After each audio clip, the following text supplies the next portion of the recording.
So a stand-up comedy routine is actually very hard to write. So to start show off, I'm going to say a simple joke. Unfortunately, most of the jokes I can think of offended somebody. See, you can't say a knock-knock joke to a deaf person because they won't respond back to you. You don't want to say a bar joke to an alcoholic because they'll take it too seriously. Dead baby jokes. Who even likes those? You can't say a blonde joke because then 50% of the United States population is going to try and smack you. You don't want to say a George Bush joke to a Republican because they'll become exasperated. And you don't want to say a global warming joke to a Democrat because they'll become exasperated. So, to keep on the straight and narrow path, I'm going to simply say an academic joke so I don't offend anyone. Alright? What creates more electricity in water? A brown bear or a white bear? A white bear because he's polar! Good one, Zach. Don't worry, no bears were harmed in making of this joke. So, most of you have known me for 4 years, some less, but most of you think of me the same way. Generally nerd, geek, let's face it, geek. No. Whatever you want to call it. But honestly, I can definitively prove that in fact I am in the in crowd. A cool person, fabulous, whatever you want to call it. And I can prove this, really I can. You see, I play Dungeons and Dragons. Now I know what you're thinking, stereotypical geek game, you've just proven your point, you've just proven our point, Zach, thank you. But actually, D&D is actually very helpful to the person. Because, you see, D&D helps with everything in your life. Well, really, it does.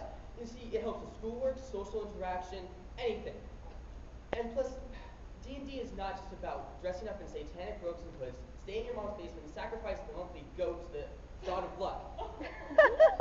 Well, it's actually about coming together as friends and playing a friendly game where you can stab people to death.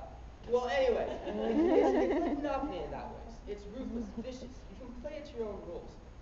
So everyone who condemns D&D condemns Monopoly, and in that sense condemns the economical system that they live in at this time. So the next time that you think you're thinking of the stereotypical nerd or geek person, think the last time you went to Save Mart or Walmart, and then tell me I'm a geek. But getting back to the topic on hand, D&D helps with everything, schoolwork in particular. Everything in high school I can relate D&D to. Some in college too, but not as much. You see, like math for instance, you have to add up all your attack bonuses, your attribute points to figure out how you're going to attack a monster. Helps with math. You have to for English, you have to be able to write your background story for your character.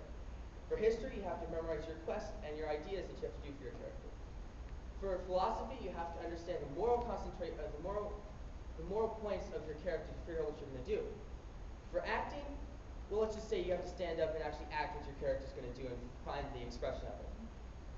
But what I'm really trying to say is that D&D is not just a nerd and geek game. It helps with everything, and I think it actually should be a necessary and essential part of school. If not a class, it's at least an extracurricular activity. So, if you're feeling like you're kind of down in the dumps about school, try Dungeons and Dragons and join the cult. Secret Study. Clan of D&D players around the world. Thank you. Yay!